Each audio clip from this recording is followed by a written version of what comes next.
नमस्कार।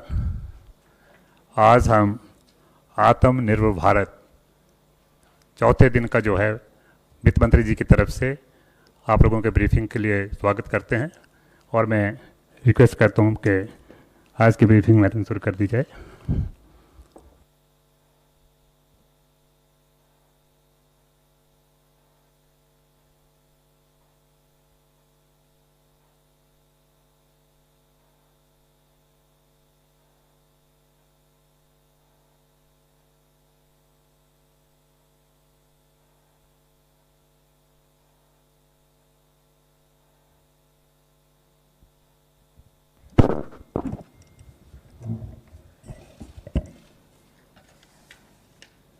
Namaskar.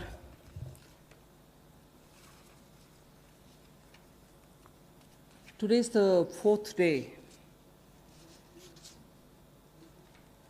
where after the Prime Minister's address to the nation on building a Atmanirbhar Bharat,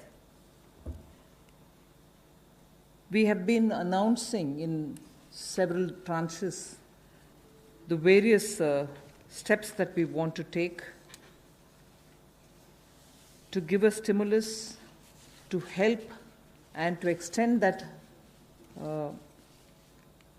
little assistance which as a government we should and do it in time, and therefore we had a Pradhan Mantri Garib Kalyan package. Post that, we also ensured that people don't suffer with having to file their returns or comply with taxation and related things. So in stages we've announced relief for the MSMEs, NBFCs and so on. But importantly, Prime Minister had also said in building a self-reliant Bharat, we should prepare ourselves also for tough competition so that we become strong, we are able to be, first of all, self-reliant, and at the same time, be sure we are strong enough to face the challenges of the global value chains and also be ready to integrate. I repeat, when we talk of self-reliant Bharat, when we talk of Atmanirbhar Bharat, we are not looking inwards. It's not isolationist policy. It is certainly making India strong, making India rely on its strength and be ready to face the global challenge. Many sectors need policy simplification, whereby we can make it simpler for people to understand what that sector can provide for them, how they can participate in that sectoral related activities, bring in transparency in processes, and so on. So once we decongest sectors, we can also provide the necessary boost. That sector too will become strong enough and competent enough to provide the necessary boost for growth and employment. And as you all know, the Prime Minister has a very strong track record in taking up reforms, deep systemic reforms. I'll just highlight those reforms which are worth recalling. And on those reforms, it was public knowledge, and all of you all covered extensively the efforts that had gone to take everybody on board so that those reforms become everyone's reform. DBT, the direct benefit transfer. Today it's become very useful for us to be able to directly give money in the hands of people. GST, which had been pending for a very long time, all states were taken on board, and GST brought in one nation, one market. IBC, companies waited for decades to have their insolvency-related matters settled. Limited success was felt through the various other programs, schemes which existed, SARFAESI or BIFR and so on. Then the several steps which were taken for ease of doing business so that India becomes an attractive destination for investment. You also had the public sector banks reforms not only just infusing some equity, but also making sure that they become professionally managed, although they are public sector banks, and performing well, but still they needed to have more professionalism. So that was also, and giving independence for them, because that's an area in which I would take extreme pride to say, between 14 until today, you wouldn't have had one phone call going to any one of the banks saying, give this loan to my cousin or my whoever. No cronyism has been developed through the banks. Direct taxation reforms, Revenue Secretary is here. Most unexpected time, the country saw that a drastic step had been taken, drastic but in a favorable sense. Power sector reforms. Udai was a scheme which was brought in with a great sense of wanting to clean up that sector. It has its challenges, but it was a daring reform. Coal sector, and also water and irrigation. There are many such I can list, but Prime Minister Modi has been absolutely consistent in making sure reforms are taken up. So structural reforms are the focus of today's announcements. Today's announcements are focusing on structural reforms. The sectors in which these measures will be impacting are those sectors with these reforms which are going to be the new horizon for growth. And therefore, we see great potential in more investments which can be drawn with the reforms that we are announcing today. More production can be clearly marked, and certainly it will lead to a lot more employment possibilities.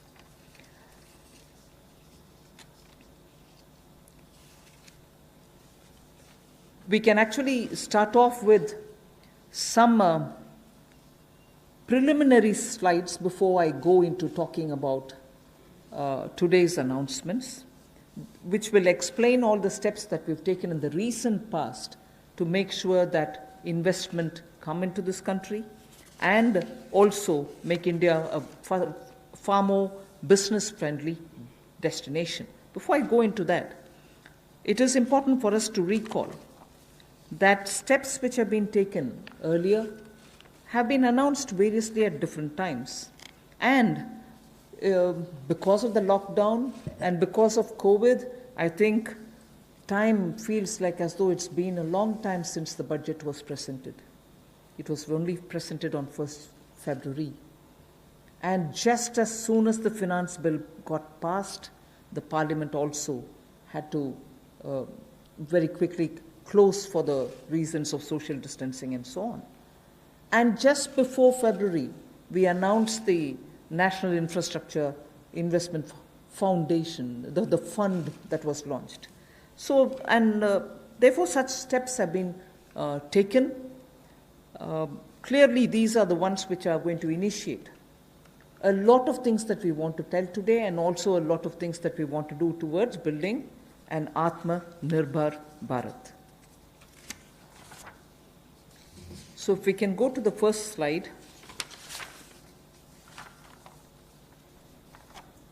The policy reforms to fast-track investments. In the last couple of months, an empowered group of secretaries has been formed who also looked at project development, and project development cells were formed in various ministries. Ranking of states on investment attractiveness is also being worked out. This will make them compete for new investments, and promotion of champion sectors such as the solar PV manufacturing and so on, the advanced cell battery storage research. These kind of activities are also being given a priority. So for an Atma-Nirbhar Bharat and for Make in India, such steps are crucial, and we want to make sure that efforts which have been taken clearly give us the confidence that Make in India, which was launched at least 3 years back, as an initiative to change the mindset of people, to bring in new ways of doing business, to make sure that India becomes attractive on its strength, are all being received very well. So today, if I look at Make in India for Atma-Nirbhar Bharat, the foundation was laid earlier, And many investors have found that India's market, size of India's market, the aspirational middle class, the rule of law which prevails, and also making sure the talent pool which exists in India makes India an attractive destination for producing for India and also for producing in India and exporting from India. So that is exactly what has been shown here, and incentive schemes are being given for these champion sectors. So we need to clearly understand the purpose with which, when we talk of Atmanirbhar Bharat, it is on all these steps building India's strengths. The next slide would show you that attempts and also efforts have already started for upgradation of industrial infrastructure. I'm saying all this because the reform steps that I'm going to announce will have all these also having a play in the various steps that we are announcing. Upgradation of industrial infrastructure is something which we need to talk about afresh, although industrial infrastructure, industrial land banks, and also clusters have been recognized long time back. But they're all somewhat being utilized, many of them lying unutilized. So now, using technology, we are making sure these land parcels are, through GPS, GIS mapping, are able to be identified, location cleared, their challenges being identified, common facilities which have to be created will all be done. 3,376 industrial parks and estates and SEZs have between them, have among them 5 lakh hectares, all of them mapped as industrial information system can map them for future use. So this will be a part of the portal which we'll be running, so that it will be available for any future potential investor to say, I know land exists there, we can go set up a business there. In the meanwhile, the state government working with the center is going to provide all the common facilities. So all industrial parks also will get ranked by 2020-21, so that we know what is the level of readiness that they have and how ready they are for competition. So with this said as a broad introductory statement, I just want to highlight the 8 sectors about which we are going to talk, where reforms are being brought in: coal, minerals, defense production. I read out separately the next 3, although they together contribute for flying, airports, and also aerospace-related matters. Airspace management, airports, MRO, which is maintenance, repair, and overhaul. So those 3 all go over to the civil aviation area. Distribution companies in the union territories, power distribution companies in the union territories. Space sector, where ISRO and others have been flag bearers for India. Atomic energy. So 8 sectors, but I will be showing you about 10 to 12 slides, all of them explaining each one of these sectors in detail. नमस्कार। आत्मनिर्भर भारत की जो कल्पना माननीय प्रधानमंत्री जी ने हम सबके सामने रखी थी और 20 लाख करोड़ का पैकेज देश भर के लिए लाए थे, उसी कड़ी में आज चौथी प्रेस वार्ता में नए क्षेत्र कौन से हमारे विकास के लिए हो सकते हैं, उसको लेकर क्या बदलाव, क्या रिफॉर्म्स लाई जा सकती हैं, उसको लेकर आज हम आप सबके सामने आए हैं। क्योंकि माननीय प्रधानमंत्री जी ने कई बार पहले भी कहा है, रिफॉर्म, परफॉर्म, ट्रांसफॉर्म, और उसी दिशा में सबसे पहला कदम है रिफॉर्म्स लाने का। पिछले कुछ दिनों में एमएसएमई सेक्टर हो या एग्रीकल्चर सेक्टर हो, इनकी परिभाषाएं चाहे एमएसएमई की हो, ये एसेंशियल कमोडिटीज़ एक्ट की हो, एपीएमसी एक्ट की बात हो, इनको बदलने से ही इतनी पॉजिटिव बातचीत पूरे देश भर में हो रही है। एक सकारात्मक सोच इन दोनों वर्गों में देश भर के करोड़ों लोगों के बीच में चल रही है। एक नया क्षेत्र या बाकी नए क्षेत्र जिनकी माननीय वित्त मंत्री जी ने अभी बात कही कि 8 नए क्षेत्रों को लेकर आप सबके सामने आए हैं। ये भी कहा कि आत्मनिर्भर भारत को कड़ी प्रतिस्पर्धा के लिए तैयार रहना होगा, हर चैलेंज के लिए, चुनौती के लिए तैयार रहना होगा, और जहाँ जहाँ नीतिगत बदलाव चाहिए वहाँ वहाँ नीतिगत बदलाव लाने के लिए भी हम लोग तैयार हैं। अब इम्प्लीमेंटेशन की बात आती है, उसके लिए माने ही मोदी जी जाते हैं कि किस तरह से अच्छी इम्प्लीमेंटेशन पिछले 6 वर्षों में करके दिखाई, चाहे वो जीएसटी की बात हो, इंसॉल्वेंसी बैंक्रप्सी कोड की बात हो, जनधन योजना की बात हो, यूपीआई जैसे प्लेटफॉर्म बनाने की बात हो, हर गांव में बिजली और हर घर को राशन देने तक की कोविड-19 की स्थिति में बात हो।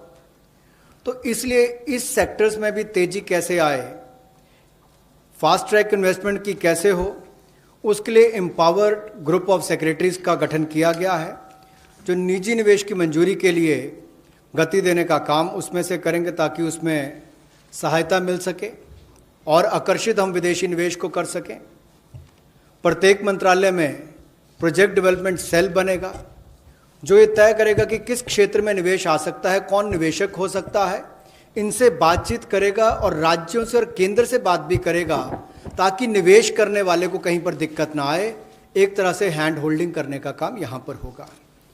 राज्यों की रैंकिंग भी होगी, उनकी कितनी अट्रैक्टिव पॉलिसीज़ हैं कि इन्वेस्टमेंट के लिए, यानी कि निवेश के लिए कितनी आकर्षित करने वाली उनकी योजनाएं हैं, उसके ऊपर डिपेंड करेगा उनकी रैंकिंग को। और नए चैंपियन सेक्टर्स को बढ़ावा देने के लिए, चाहे वो सोलर पीवी हो, इसकी मैन्युफैक्चरिंग की बात हो, या एडवांस सेल बैटरी मैन्युफैक्चरिंग की बात हो, इसके लिए भी जो भी इंसेंटिव देने होंगे वो भी हम लेकर आएंगे ताकि इन क्षेत्रों में भी बढ़ावा, ऐसे और कई क्षेत्रों में भी बढ़ावा मिल सके जो नए चैंपियन सेक्टर्स हैं।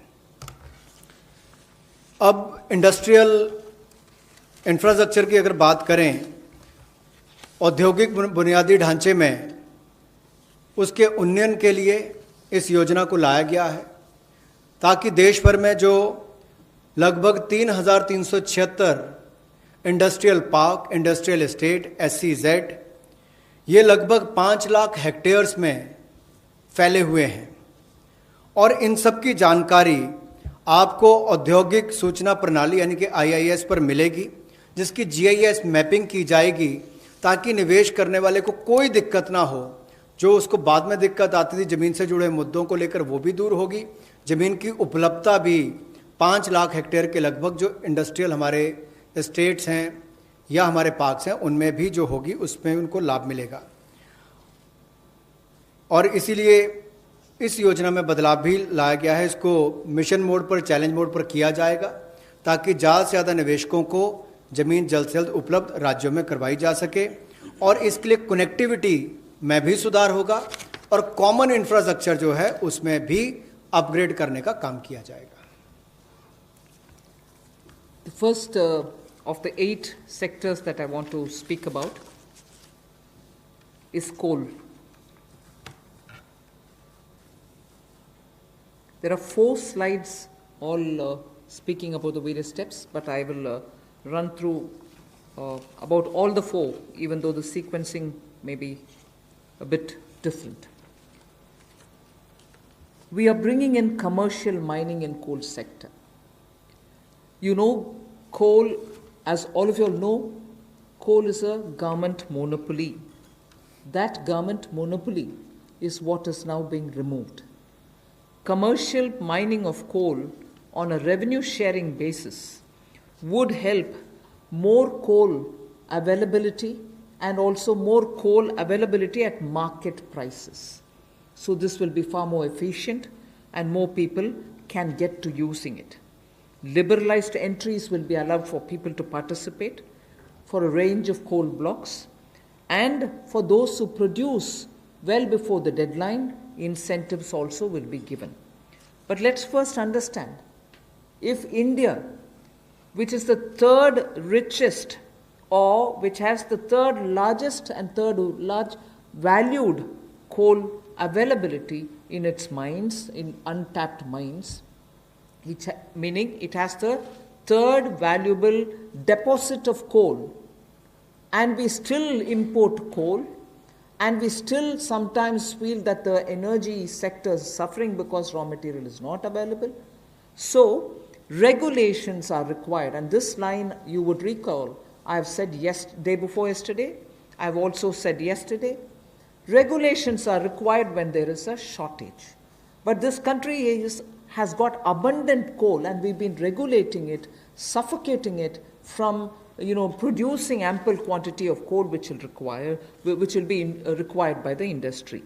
Economy can be benefiting from this kind of opening up. Of course, we are conscious that coal is not so environment friendly. So, in order to have coal converted into gas, we are providing incentive so that coal is also used, but the environment commitments of India are honored, and we benefit from gasification of coal. And also, the coal bed methane also will be auctioned, so that these coal beds which are with Coal India but untapped also can benefit the country. So the coal bed methane extraction also will happen through auctioning. 50,000 crores will be spent by Government of India for creating evacuation infrastructure. Because after the coal is mined, brought to the pit head, you don't have enough right kind of infrastructure to have this coal, mined coal, evacuated from there. So 50,000 crores is being given to ensure that evacuation infrastructure is provided. So this is, in short, what is being done to bring in reforms in the coal sector.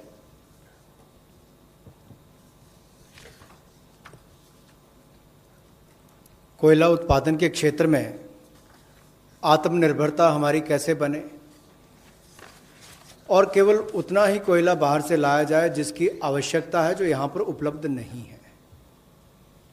दुनिया के पहले 3 सबसे बड़े भंडारण क्षमताओं में जहाँ पर कोल ब्लॉक्स है, यानी कि जहाँ पर कोयला है, उसमें भारत आता है।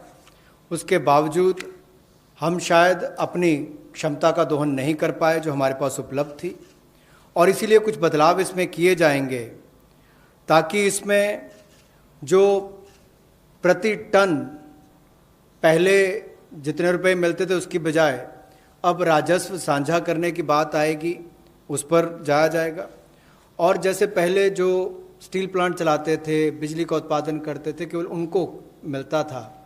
इसके लिए ओपन ऑक्शन भी होगी ताकि ओपन मार्केट में सेल कर सकें, ज़्यादा लोग इसमें आए, ज़्यादा इसका खनन हो सके, और इससे देश की अर्थव्यवस्था को और देश के उद्योग को भी बल मिलेगा।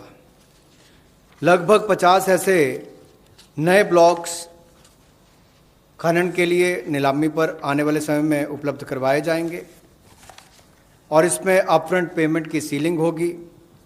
कोई पात्रता के बड़ी कंडीशंस इसमें नहीं है इस तरह की, केवल उनको अपफ्रंट पेमेंट करनी है। और यही नहीं, इसके अलावा जो पार्शली एक्सप्लोर्ड थे हमारे खदान, उनको भी देने का काम किया जाएगा ताकि उनका भी खनन और किया जा सके और उसका लाभ भी मिले। कहीं ना कहीं आंशिक रूप से ये जो अन्वेषण हुआ था, अब इसको निजी क्षेत्र को देकर जल्दी उसमें और लाभ मिल सकता है, और प्लेयर्स आएंगे तो खनन ज़्यादा हो पाएगा। और जो अपना समय से पहले खनन की प्रक्रिया को पूरा करता है तो उसको भी इंसेंटिवाइज करने का काम कुछ ऐसे प्रोग्राम्स के माध्यम से किया जाएगा। गैसिफिकेशन के लिए नई अलॉटमेंट्स की जाएंगी ताकि अलग अलग इसमें डाइवर्सिफाइड अपॉर्चुनिटीज मिल सकें उनको। रेवेन्यू शेयर में उनको रिबेट मिलेगा जो सक्सेसफुल कोल बिडर्स होंगे। और यही नहीं, इसके इंफ्रास्ट्रक्चर के डेवलपमेंट के लिए, आधारभूत ढांचे के डेवलपमेंट के लिए लगभग 50,000 करोड़ रुपया खर्च होगा।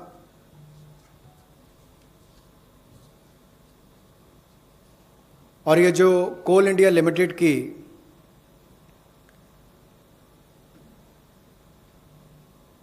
एनहांस्ड एवैक्यूएशन की हम बात करते हैं, एनहांस CIL जो कोल इंडिया लिमिटेड की जो खदानें हैं, उसके लिए भी कोल प्रोडक्शन प्राइवेट ब्लॉक्स को दी जाए, उसके लिए भी इसमें अवसर उपलब्ध होंगे। I move to mining of minerals. We spoke about coal all the while, now we talk about minerals. Minerals, the sectoral reform that we want to bring in order that we have a boost given for growth of the sector, better employment potential, and bring in state-of-the-art technology, is to now have a seamless composite exploration come mining come production regime. Earlier, somebody was doing the exploration, someone else had to again come and undergo the whole process of auction, bids and so on to start the mining, and then once the mining activity starts, the production is subsequent.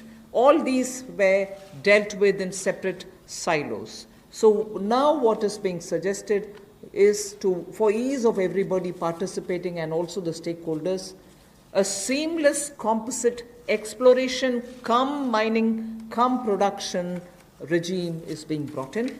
So there is no uncertainty for somebody who invests a big quantum of money for exploration whether he'll be able eventually to even to mine the mineral. So that system is going to make it easy. 500 mining blocks would be offered through this open, transparent mechanism. And if I take the example of aluminium, the way in which things had happened, the prevailing by the prevailing setup, if somebody wants bauxite, which is a necessary raw material for aluminium, he had to go for an auction for bauxite. And then he would realize that he doesn't have enough power to generate, or power supply is erratic. Then he would turn around saying, can I have some coal from somewhere? If he doesn't get it, or if he doesn't have enough power supply, he ends up sitting with the raw material but not being able to produce aluminium. So many such people had left this country and gone and invested elsewhere because of these mismatched policy. So what we are now taking the example of aluminium telling you is joint auction of the necessary two, like bauxite and coal, will happen so that it can enhance aluminium industry's competitiveness and will help aluminium industry now to reduce electricity costs, because they would be given the coal, they can gasify it and then use it, or use it in the other way. So that is one major step that we want to take in order that the mineral sector is better facilitated. And then we would also like to remove the distinction between captive and non-captive mines. So that will also help in transferring of mining leases and sale of surplus and sale of unused minerals. So I've had a mine given to me, I've taken some mineral out of it, but later I've lost interest, I don't have the capacity anymore. The left unused mineral lies there, nobody else benefits out of it. So now we are permitting them to transfer the mining lease so that whoever is interested in using the rest of it, which has been kept there, meaning which is lying there unmined, they can also use it, so the country can benefit from it. Then the Ministry of Mines is in the process of developing a mineral index for different minerals. The process is ongoing. Then a rationalization of stamp duty, which is payable at the time of award of mining leases, is also happening. So these two slides have clearly told you about the various reform steps that we're taking in order that this country, which is rich in minerals, gets timely served by the availability of the minerals for the industries to benefit from. जहाँ कोयले वाले में पहले partially explored blocks, इनकी भी auction करने की option दी जाएगी ताकि उसकी एक्सप्लोरेशन भी हो सके और उसकी प्रोडक्शन से भी उसका लाभ लिया जा सके। इसमें प्राइवेट सेक्टर की पार्टिसिपेशन को बल मिलेगा और इससे इस क्षेत्र को बढ़ावा मिलेगा। गैसिफिकेशन की जो बात की गई, इससे भी एक डाइवर्सिफाई करके क्लीन फ्यूल की तरफ जाने की बात अगर हम करें तो उसका भी लाभ मिल पाएगा। और इसमें भी लगभग इंफ्रास्ट्रक्चर की डेवलपमेंट के लिए 50,000 करोड़ रुपये का खर्च होगा।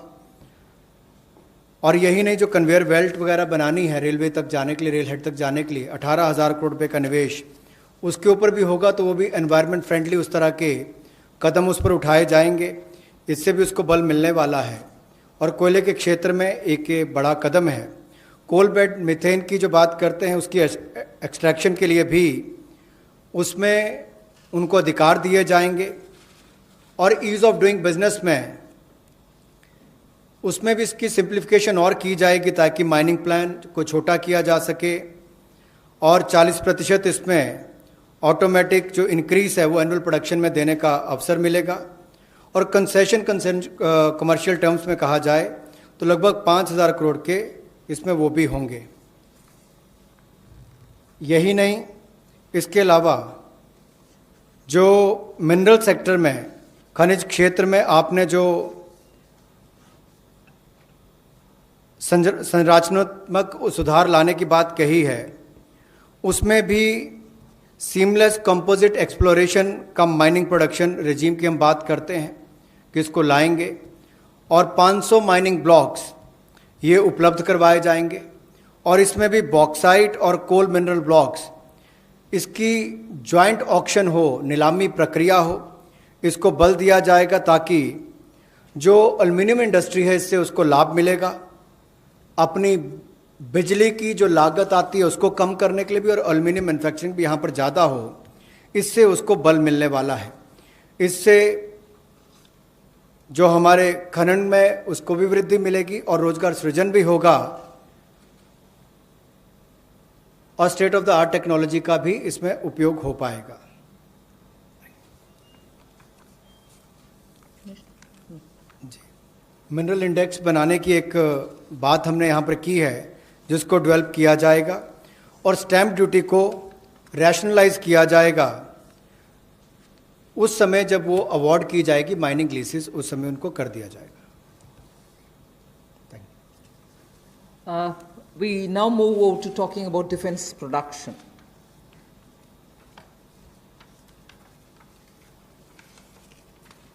Make in India and self-reliance have now, as I said, become a partner in the sense of for self-reliance, Make in India is absolutely necessary.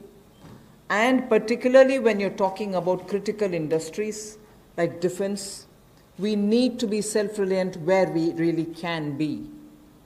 Of course, armed forces require best of equipments. They need some of the latest technology-driven equipments. Some high-tech equipments are required, which have to be imported. They can be imported. And it continues. We are seeing very good latest weaponry coming also.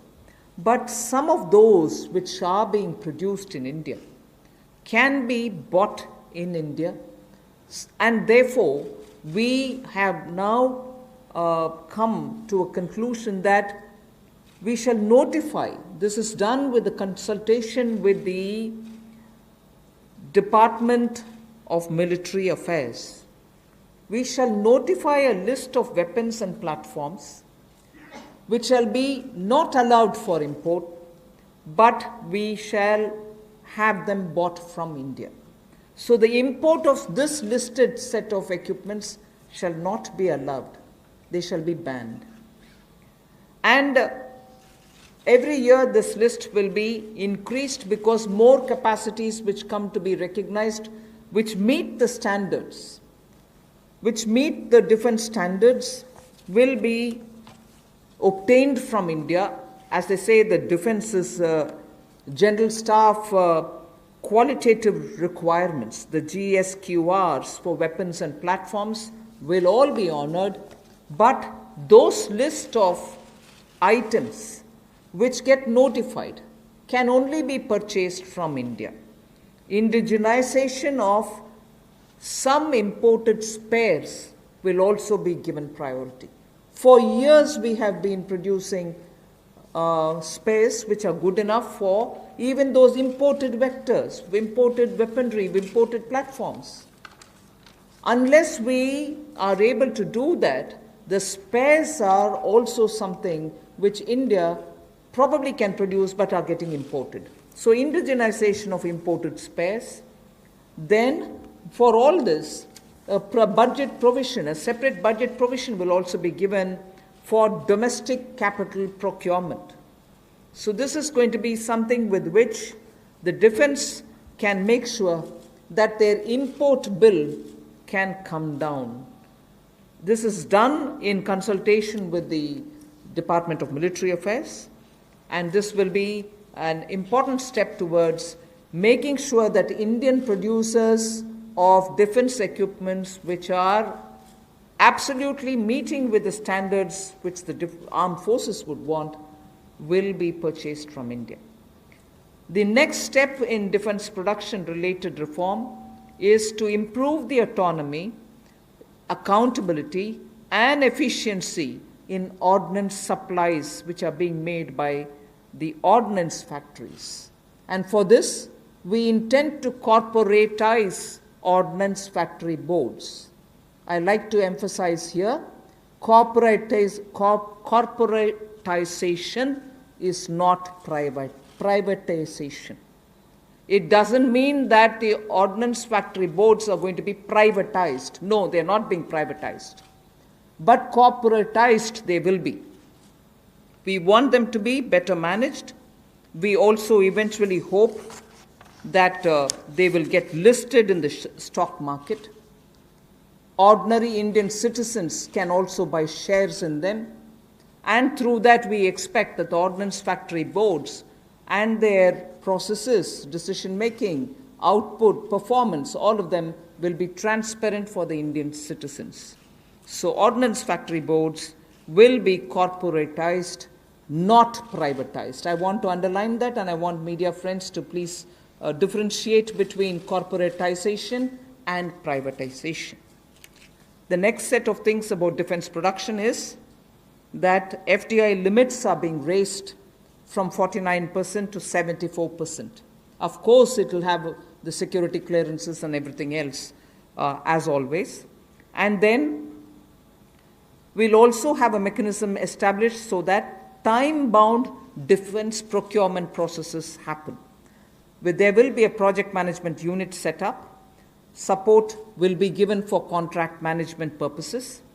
Then as I said earlier, a realistic setting for the General Staff qualitative requirements, the GSQRs as they're known, of weapons and platforms will be made, because sometimes unrealistic quality requirements are established and quite a lot of time is spent in searching for suppliers who will meet all those requirements. You end up with just one supplier, and just buying it from one supplier is not permitted, and then you do the entire circle all over again. So realistic setting of qualitative requirements is something on which we'll place emphasis, and above all, overhauling of the trial and testing processes.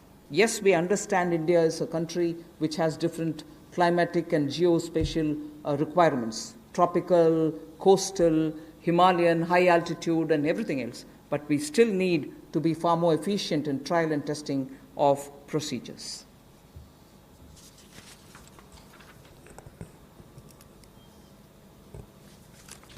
रक्षा उत्पाद में आत्मनिर्भरता लाने के लिए make in India को बल देना बहुत आवश्यक है, और पिछले 3 वर्षों में बहुत सारे क्षेत्रों में भारत में इस दिशा में कदम उठाए गए, और रक्षा उत्पाद के लिए मेक इन इंडिया को बल देना और आत्मनिर्भरता लाना इस दिशा में कदम है।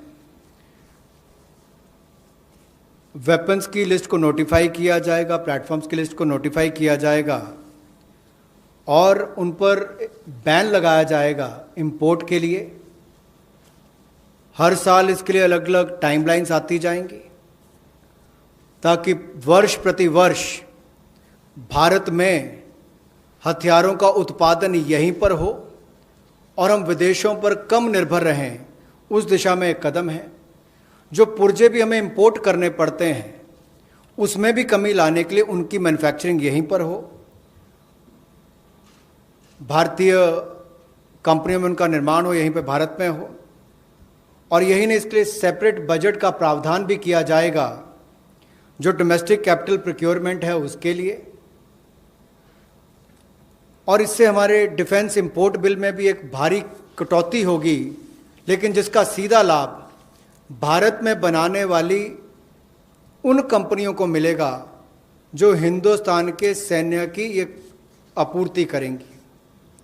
और इसी दिशा में ऑटोनॉमी लाने के लिए और ज़्यादा जवाबदेही अकाउंटेबिलिटी तय करने के लिए और कामकाज में एफिशिएंसी लाने के लिए ऑर्डिनेंस सप्लाईज जो हैं, जो हमारी कॉरपोरेशन हैं, जो हमारे ऑर्डिनेंस फैक्ट्रीज हैं, उनका कॉरपोरेटाइजेशन यानी कि निगमीकरण करने की हम बात कर रहे हैं। और निगमीकरण और निजीकरण में बहुत अंतर है।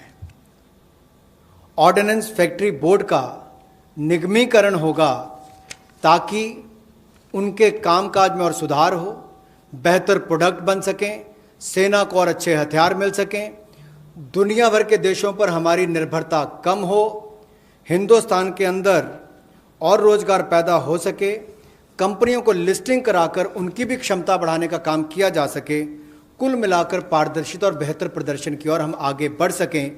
इसलिए निगमीकरण करना बहुत आवश्यक है। इसलिए ऑर्डिनेंस फैक्ट्री बोर्ड का निगमीकरण किया जाएगा। और दूसरा रिफॉर्म्स, जहां एफडीआई लिमिट है डिफेंस मैन्युफैक्चरिंग के क्षेत्र में, वो स्वचालित प्रत्यक्ष विदेशी निवेश के लिए 49% से बढ़ाकर 74% कर दी जाएगी। यानी कि automatic defence route, automatic FDI का जो रूट है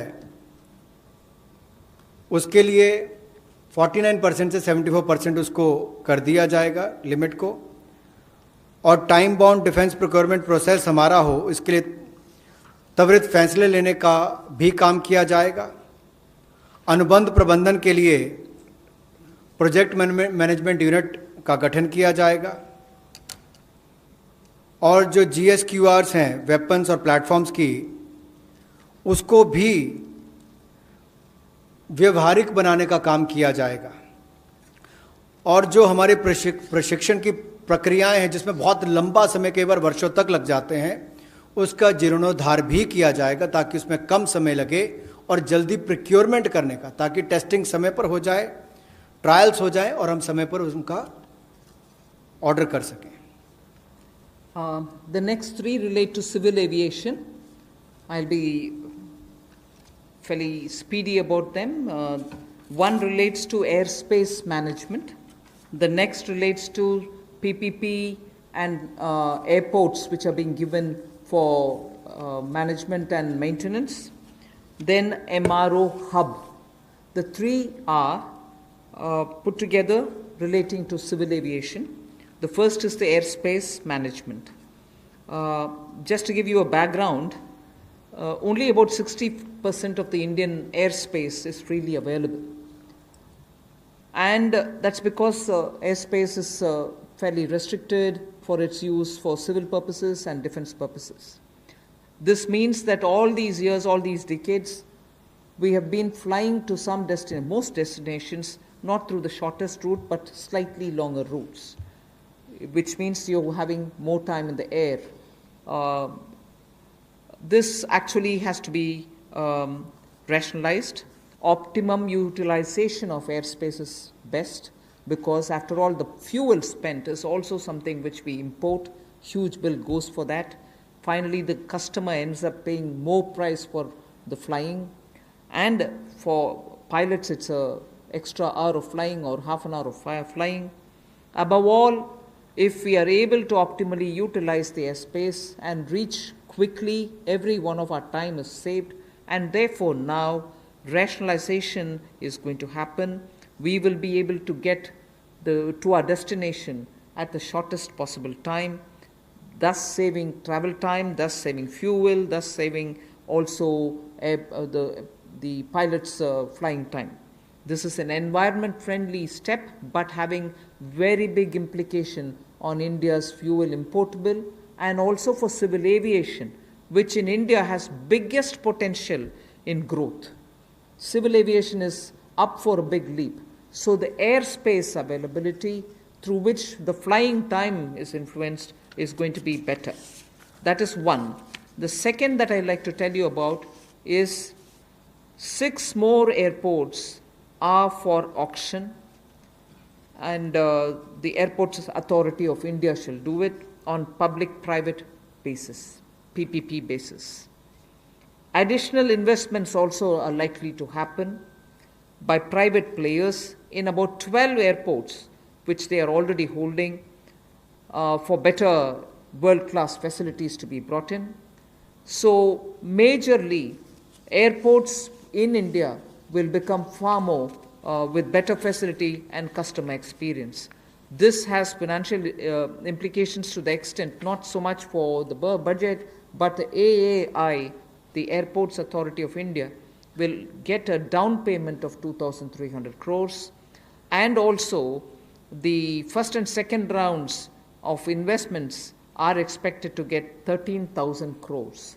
So this is one step which will at a time increase better facilities and also make our airports a lot more worthy experience for the passengers. The third in this, because it's all pertain to civil aviation, is making India an MRO hub.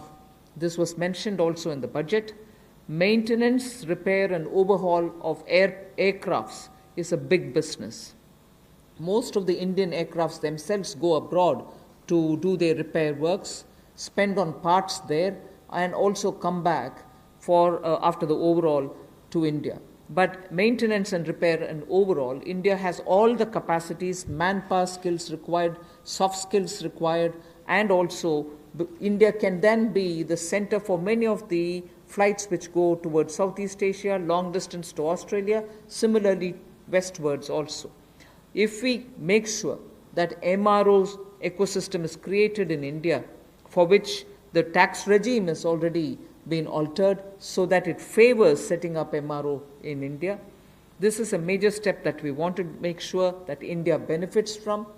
And in this, not just civil aircrafts, but also defense aircrafts can also be benefiting from the MRO, which if we make India as a huge hub. Maintenance cost for all airlines will come down, and that again will have a ripple effect on the passengers. The travelers can probably pay less after that. So these are 3 put together reforms for the civil aviation sector. Civil aviation sector को लेकर जो 3 बड़े कदम हैं, हम सबको पता है समय की बहुत कीमत है और हर व्यक्ति के समय को बचाने का प्रयास किया जाए। इसके लिए हवाई क्षेत्र में, यानी कि जो हवाई जहाज से उड़ते हैं उनके लिए अगर कुल मिलाकर देखा जाए तो मात्र 60% भारतीय हवाई क्षेत्र जो है वो नागरिक विमानों के लिए उपलब्ध है। इसलिए भारतीय नागरिक विमानों को लंबे रास्ते लेने पड़ते हैं, जिसमें लोगों का समय भी जाता है, फ्यूल भी ज़्यादा कंज्यूम होता है। अब भारतीय हवाई क्षेत्र की इस पाबंदी को और सरल और जो हम सुगम बनाएंगे, जिससे नागरिक विमानों के लिए कम समय लगेगा और वो ज़्यादा दक्ष बन सकेंगे। मिलिट्री अफेयर विभाग के साथ समन्वय करके इसको 2 महीने के अंतर्गत सुलझा लिया जाएगा और अवसर उपलब्ध करवाए जाएंगे। इससे विमानन क्षेत्र को 1000 करोड़ रुपए का फ़ायदा होगा, जिससे सीधे तौर पर अगर आप देखें तो एयर टर्बाइन फ्यूल वो बचेगा, तो हमारा इंपोर्ट बिल भी कम होगा, लोगों का समय बचेगा, एनवायरनमेंट बचेगा, पर्यावरण को बचेंगे और समय कम लगेगा। ये एनवायरनमेंट फ्रेंडली इनिशिएटिव भी हमारा है और एयर स्पेस की मैक्सिमम यूटिलाइजेशन भी हो सकेगी। दूसरा, हवाई अड्डों पर अच्छी सुविधाएं और कैसे मिले, इसके लिए वर्ल्ड क्लास एयरपोर्ट्स पीपीपी के माध्यम से, प्राइवेट पार्टनरशिप के माध्यम से कैसे हो। एयरपोर्ट अथॉरिटी ऑफ इंडिया ने ये सार्वजनिक निजी साझेदारी के तहत 6 में से 3 हवाई अड्डों का अनुबंध प्रदान किया है और इसमें से जहां पहले 540 करोड़ रुपया आता था प्रतिवर्ष, अब 1000 करोड़ रुपया आता है। और इसके अलावा एयरपोर्ट अथॉरिटी ऑफ इंडिया को डाउन पेमेंट भी लगभग 2300 करोड़ रुपए की मिलेगी। ये एनुअल रेवेन्यू जो 6 एयरपोर्ट्स का है, और 6 और एयरपोर्ट्स को आइडेंटिफाई किया गया है दूसरे राउंड की बिडिंग के लिए, इसका बिड प्रोसेस भी जल्द शुरू कर दिया जाएगा। अतिरिक्त निवेश जो हम इस प्राइवेट प्लेयर्स के माध्यम से देख रहे हैं निजी क्षेत्र में, ये 12 हवाई अड्डों में पहले और दूसरे चरण में लगभग 13,000 करोड़ रुपए का आएगा। 13,000 करोड़ रुपए का निवेश पहले और दूसरे चरण में 12 हवाई अड्डों में आएगा और 6 और एयरपोर्ट्स के लिए भी जल्द ही तीसरे राउंड में बिडिंग की प्रक्रिया, नीलामी की प्रक्रिया शुरू हो जाएगी। एक और क्षेत्र है जो मेंटेनेंस, रिपेयर, ओवरऑल की बात करते हैं। जैसे गाड़ियों की रिपेयर तो लोकली हो जाती है, लेकिन हवाई जहाज़ों का इंजन हो, बाकी स्पेयर्स हों, इसकी रिपेयर चाहे सिविल एविएशन के हों, नागरिक विमान हो या मिलिट्री के हों, उनमें से भी ज़्यादातर विदेश में जाकर रिपेयर होते थे। तो एक और हमारे यहाँ के लोगों का रोजगार के अवसर छिनते थे, दूसरा बाहर जाकर उनको मेंटेनेंस करवानी पड़ती थी। अब उसके लिए भी टैक्स रेजिम में बदलाव किए गए, उसमें एमआरओ का लिए इकोसिस्टम बनाया गया जिसको रैशनलाइज किया गया है। इससे लगभग जो 800 करोड़ से लेकर 2000 करोड़ रुपया 3 वर्षों में एयरक्राफ्ट के कंपोनेंट्स की रिपेयर के लिए या एयरफ्रेम की मेंटेनेंस के लिए जो खर्चा होता है उसमें भी बचत होगी और वो काम यहीं पर मिलना शुरू हो जाएगा हिंदुस्तान के अंदर। और जो मेजर इंजन मैन्युफैक्चरर्स हैं वो भी अपने इंजन रिपेयर फैसिलिटीज़ को यहाँ पर भारत में लानी शुरू करेंगे और डिफेंस और सिविल सेक्टर को कन्वर्ज करके भी हम लोग इस सेक्टर को बढ़ावा दे सकते हैं। उस दिशा में कदम उठाए जाएंगे ताकि जो कॉस्ट है एयरलाइंस की या हमारे डिफेंस की वो भी कम आए, उस दिशा में कदम है। I move to talking about the next reform step. The power distribution companies in union territories shall be privatized. And that is likely to be also, it will be in line with the tariff policy which is soon to be announced. The tariff policy reform will of course talk about consumer rights. The inefficiencies of DISCOMs will not become a burden on consumers. DISCOMs will ensure adequate power. The standard of service that they provide will improve, and they will promote industry better by providing open access. Sustainability is an issue with power sector.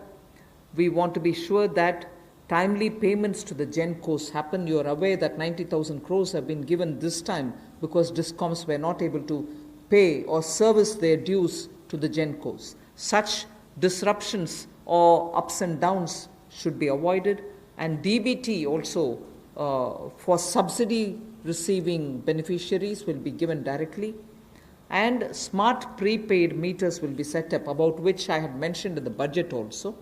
So tariff policy coming into place will also see one more major step in that in the union territories we shall make sure that the DISCOMs are privatized.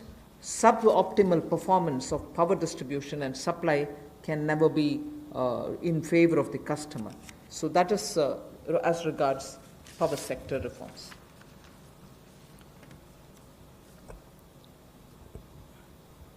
विद्युत के क्षेत्र में कुछ बदलाव किए जाएंगे, जहां पर सबसे पहले तो उपभोक्ताओं को उनके अधिकार, पर्याप्त बिजली मिलेगी और अप्रभावी बिजली कंपनियों का जो नुकसान है वो हमारे उपभोक्ताओं को नहीं झेलना पड़ेगा।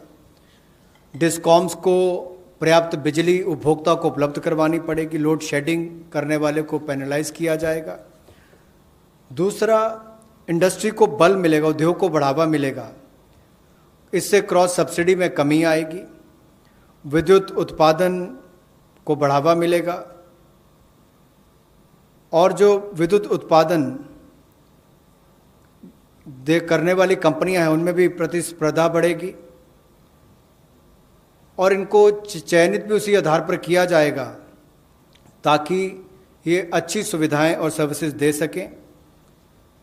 बिजली क्षेत्र में स्थिरता आएगी, इसमें कोई रेगुलेटरी एसेट्स नहीं होंगे और टाइमली पेमेंट जो है, समय पर जो पेमेंट है, जो पावर यानी कि बिजली का उत्पादन करने वाली कंपनियां उनको होंगी। डीबीटी का लाभ हमने बहुत सारी योजनाओं में देखा है कि किस तरह से माननीय मोदी जी की सरकार ने बहुत सारी योजनाओं को अब डायरेक्ट बेनिफिशियरी ट्रांसफ़र के रूप से सीधा उपभोक्ता के खाते में पहुंचाने का काम किया, जिसमें उपभोक्ताओं को बहुत लाभ मिला। तो यहाँ पर भी सब्सिडी डीबीटी के माध्यम से और स्मार्ट प्रीपेड मीटर्स लगाने का काम किया जाएगा, ताकि किसी के साथ कोई धोखाधड़ी ना हो सके और उसका भी लाभ मिलेगा। इसके साथ साथ जो वितरण है बिजली का, वो यूनियन टेरिटरीज में उसको प्राइवेटाइजेशन करने के लिए, निजीकरण करने के लिए कदम उठाए जा रहे हैं। इस पे जो सब ऑप्टिमल परफॉर्मेंस इनकी पावर डिस्ट्रीब्यूशन कंपनीज की आ रही है और जो सप्लाई में भी कमी रहती है उसमें भी सुधार होगा। और इसमें जो पावर डिपार्टमेंट और यूटिलिटीज़ हैं, यूटीज़ में, इनका निजीकरण किया जाएगा। इससे बेहतर सर्विसेज को बल मिलेगा, जैसा मैंने अभी आपको कहा। और यही नहीं, हमारी पावर डिस्ट्रीब्यूशन में भी एफिशिएंसी और आएगी और एक मॉडल के रूप में हम इसको देश भर के लिए खड़ा करके देंगे। सबसे पहले इनको यूनियन टेरिटरीज में खड़ा किया जाएगा और मुझे पूर्ण विश्वास है बाकी राज्य इन मॉडल्स को देखकर अपने अपने राज्यों में सुधार करने के लिए भी भविष्य में आकर्षित होंगे। The next is on social infra projects. For creation of social infrastructure projects, which are like hospitals, because India needs a ramp up on social infrastructure, government has made a provision for 8,100 crores, that will be the total outlay, which will be going in the form of viability gap funding. So, in general, for most projects which are supported by government or states or the statutory bodies, 20% is what is given as viability gap funding. But in this case of social infrastructure, government has decided to give 30% viability gap funding. So the quantum is increased from 20 to 30%. Through this, we expect that the urgent requirement for social infrastructure all over the country is not just going to be developed by government, but also private enterprises will come in because of this viability gap funding which we want to provide, and that is an increased viability gap funding. सामाजिक बुनियादी ढांचे में निजी क्षेत्र के investment को बल देने के लिए कुछ बदलाव उसमें किए गए वायबिलिटी गैप फंडिंग में। और आपने देखा होगा कोविड-19 के समय भी कि स्कूल, अस्पताल, ऐसे हमारे जो क्षेत्र हैं जिनका बुनियादी ढांचे में और सुधार चाहिए, उसके लिए बल मिले। इसके लिए थोड़ा बदलाव किया गया है कि 30% केंद्र और 30% जो है हमारा राज्य सरकारें उसमें वायबिलिटी गैप फंडिंग के रूप में देंगी। इससे इस क्षेत्र को बल मिलेगा, लेकिन बाकी सेक्टर्स में 20% ही रहेगा। और इसमें कुल मिलाकर सामाजिक बुनियादी ढांचे के इस सेक्टर के वायबिलिटी गैप फंडिंग के लिए लगभग 8100 करोड़ रुपए का आउटले किया गया है और इन प्रोजेक्ट को राज्य और केंद्र की सरकारें प्रपोज करेंगी।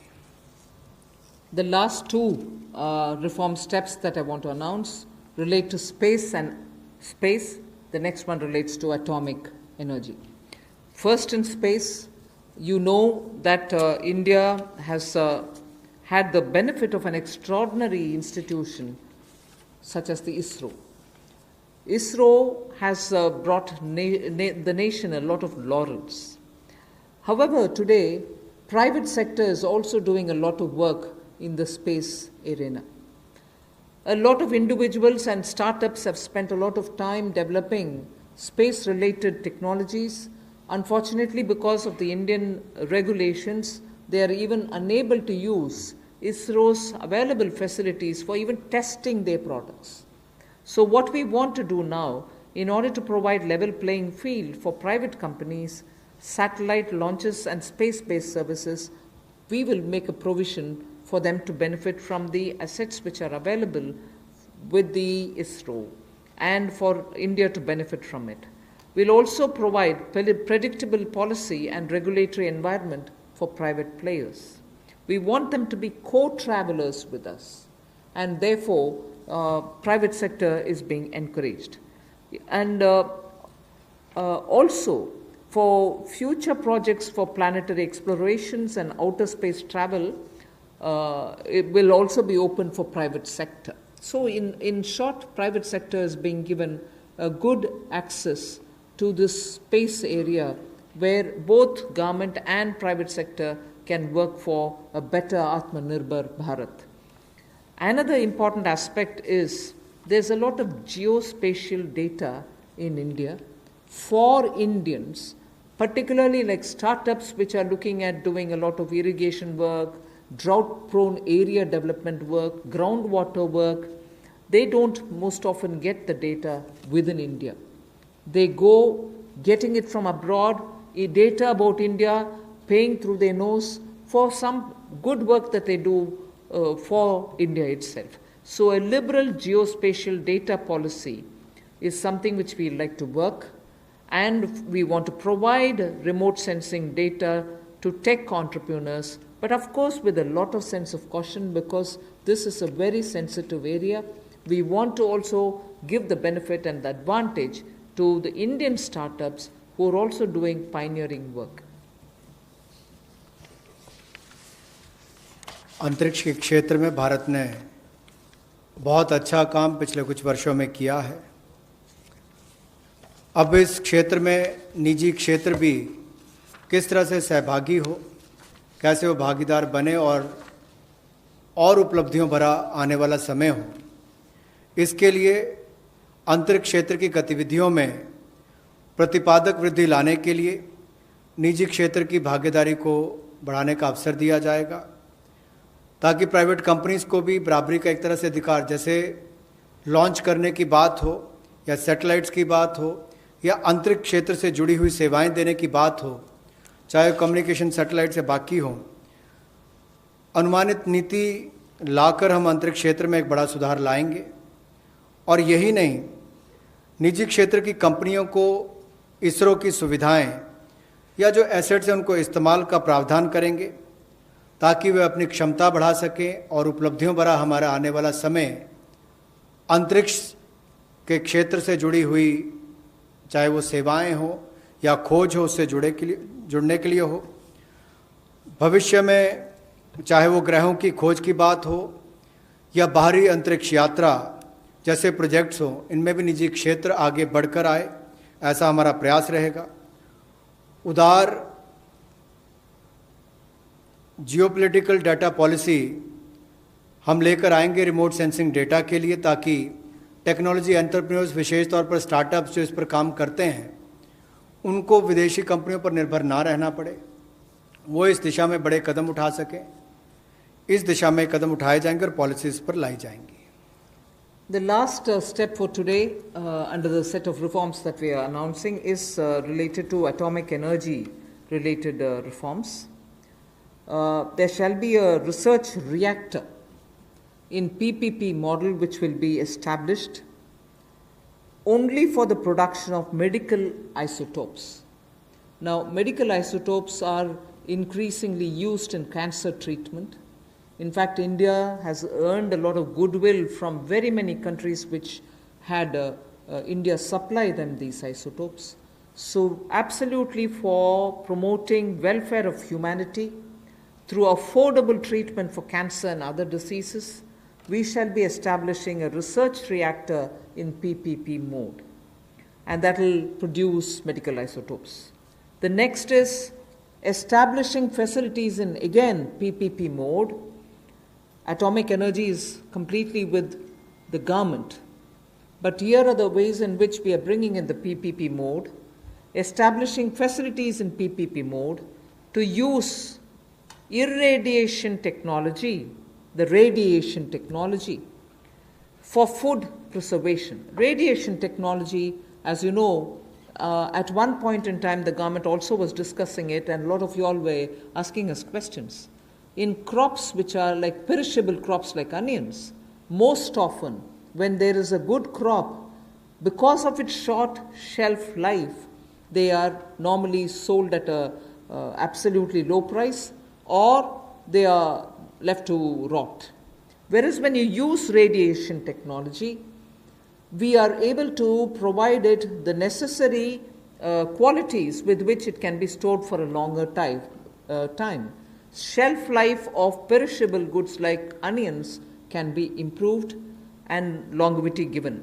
This is something on which technology development cum incubation centers being established now will also set up a kind of synergy between research facilities and tech entrepreneurs who can develop such technologies which will be used for very many daily use matters such as vegetables and fruits preservation and so on. So this pertains to reforms in atomic energy, and that's my last slide.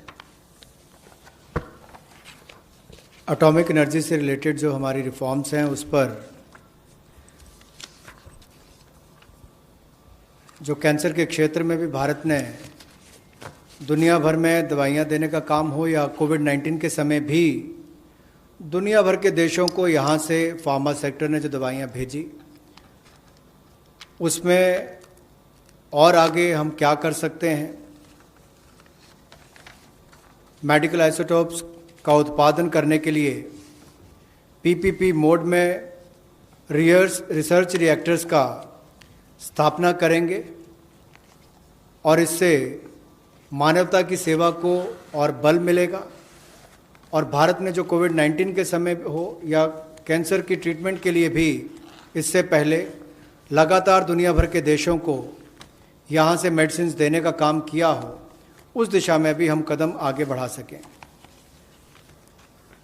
PPP mode में जहाँ facilities देने की बात है, वहीं पर पिछले कल हमने कहा था टॉप से टोटल, टोमेटो, ऑनियंस, पोटैटो से टोटल यानी कि सभी सब्जियों के लिए 500 करोड़ रुपए का जो हम प्रावधान 6 महीने के लिए लेकर आए थे कि पेरिशेबल गुड्स सड़गल ना जाएं, उनको भंडारण की क्षमता हो, तो उस दिशा में भी और काम हो सके और फैसिलिटीज़ बना सकें। तो उसी लिए ये पीपीपी मोड में एकीकृत खाद्य संरक्षण केंद्र हम लोग विकिरण टेक्नोलॉजी यानी कि इरेडिएशन टेक्नोलॉजी के माध्यम से बनाएंगे ताकि हमारे कृषि क्षेत्र को भी इससे बल मिल सके और भंडारण की क्षमताओं को भी इसका लाभ मिल सके। इसके अलावा जो दुनिया भर में भारत के युवाओं ने स्टार्टअप्स के माध्यम से भारत का नाम रोशन किया है, दुनिया के अग्रणी देशों में भारत को लाकर खड़ा किया, ये भारत के युवाओं की एक बहुत बड़ी उपलब्धि है। उसी दिशा में ये स्टार्टअप के रोबस्ट इकोसिस्टम को हम न्यूक्लियर सेक्टर के साथ जोड़ने जा रहे हैं ताकि टेक्नोलॉजी डेवलपमेंट कम इंक्यूबेशन सेंटर्स को सेटअप किया जा सके, इनकी सिनर्जी हो हमारे रिसर्च फैसिलिटीज़ और टेक्नोलॉजी एंटरप्रेन्योर्स के बीच में। एक बहुत बड़ा कदम है इस दिशा में कि एक नया क्षेत्र हमारे देश के युवाओं को अपनी प्रतिभा दिखाने के लिए मिलेगा। स्टार्टअप्स के माध्यम से उन्होंने दुनिया भर में भारत का नाम रोशन किया है, उससे बल मिलेगा और निश्चित तौर पर इससे आगे बढ़ने के अवसर मिलेंगे।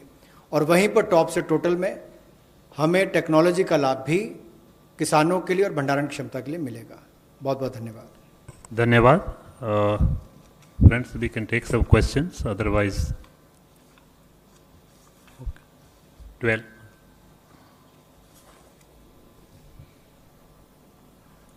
Very good afternoon, ma'am. Sapna here from CNBC TV 18. Ma'am, 2-3 questions have come up on the sectors that which you have announced the reforms. So I'll start with the first one. 1 second, hang on. This is on. How soon will the government bring in amendments or reforms in the mining sector? Amendments, ma'am. Will it be via ordinance? When are they going to conduct? When is the conduct of the first commercial coal mining auction likely? And ma'am, similarly on the defense side, on defense FDI, access to modern technology is a condition for defense FDI above 49%. Now that FDI cap is being increased, will the condition of access to modern technology done away with for FDI up to 74%?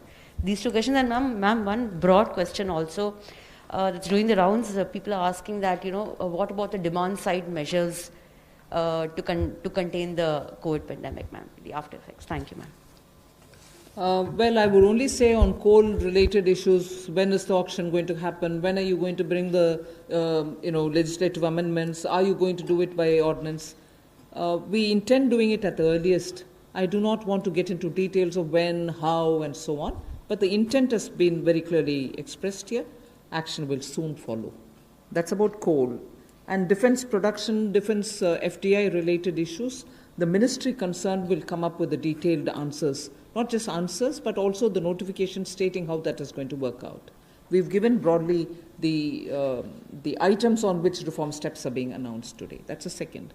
And third, you said demand-related COVID by putting money in the hands of the people, by also creating environment through which investment and restoring the MSMEs to get back to doing business as soon as the lockdown either gives partly some kind of a protocol through which they can get back to business. We hope that people will get back to doing something and earn their living. So these are definitely also steps through which more money is in their hands. I know I'm talking again about refunds, which is their money, people's money, but that is also being pushed out so soon instead of spreading it over the next couple of months so that people can have money in their hands again. Those taxation amounts which they have to pay, we are saying, all right, don't pay now, you pay later. That's money in their hands. So I can go on a bit like this. I'm not really indicating or saying I've done everything possible. We are trying to help people so that they can have money in their hands now, and that is definitely going to help in boosting demand. 114. Madam नमस्कार, महावीर सिंह बोल रहा हूँ PTI भाषा से। आपने किसानों के लिए हाल में कई घोषणाएं की हैं, किसानों को उनकी उपज का अच्छा दाम मिले, उनको अपनी पसंद के बाज़ार में माल बेचने की सुविधा मिले। सरकार कई चीज़ों के एमएसपी घोषित करती है, गेहूं, चावल, तिलहन, कई चीज़ों की एमएसपी हर साल घोषित करती है, लेकिन लगातार ये शिकायत मिलती है कि किसानों को एमएसपी नहीं मिलता है। अभी जैसे सरसों की फसल आ रही है, सोयाबीन की फसल आने वाली है, तो एमएसपी उनको नहीं मिलता है।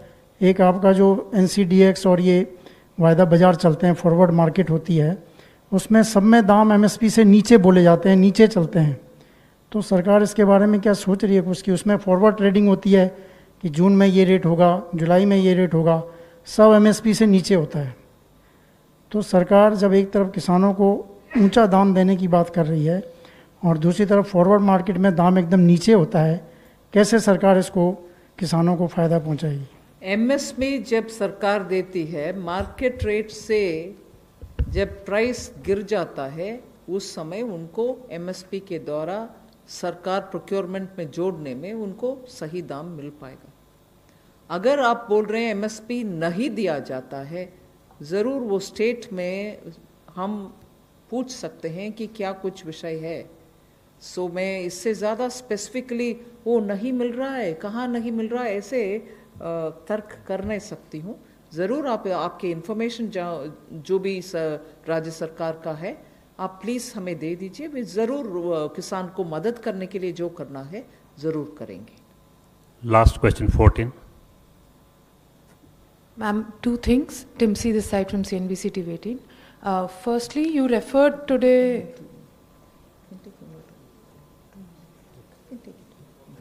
While laying out the reforms for the atomic energy and space. What else is there in store for startups in the reforms, in the various announcements that you've made so far? Does the MSME package that you had earlier announced, where 3 lakh crore rupee fund was announced, is that also applicable for startups? Of course. And secondly, you also spoke about the taxation benefits given to the MRO industry. Is it the GST reduction that was done recently that you are referring to, or is there something new under the taxation reforms, or reduced taxation is what you are wanting to say for the MRO industry? Okay. Yes, the provisions extended for MSMEs will also be applicable for startups. They are small. They can benefit from it.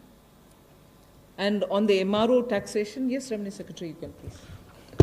About the MRO, the problem that MRO industry used to face is, because the aircraft could fly to any country in the world and get their repair and overhauling done. And India, we have a very, very promising civil aviation sector. So we want that the MRO industry should be located in India, and as much repair and other things should be done within the country. One problem that used to face is that the competitiveness in terms of GST. The GST rate used to be 18%. So in the GST Council meeting held on March 14th, the rate has been brought down to 5% with full input tax credit. And that is something, which the MRO industries, that will make the MRO industry very, very competitive. There were also some other issue where some foreign airlines, if they had placed some maintenance work to some other country and they had set up their unit inside India, they were also facing certain difficulty. That also has been taken care of. Madam, online question hai. Middle class is still expecting package for them. Will the middle class will also get a similar package which we have given to the agriculture sector and the farmers? This is As and when we are coming up with the package, we are announcing. 33.